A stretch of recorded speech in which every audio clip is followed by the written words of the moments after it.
varit krig i norra Sydafrika. Det har blivit bombarderat av indianer.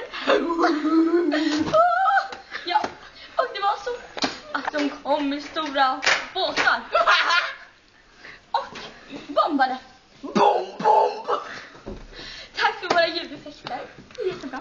Nu går vi till vädret. Riktigt mycket snö. Okej, alltså så här börjar det.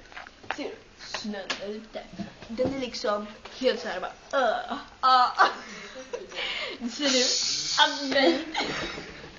ser ut att bli 40 grader kallt i Stockholm. 100 grader kallt i Norrland.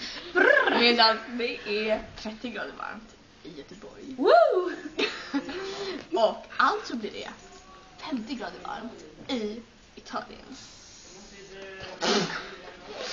So, smack that! Det var allt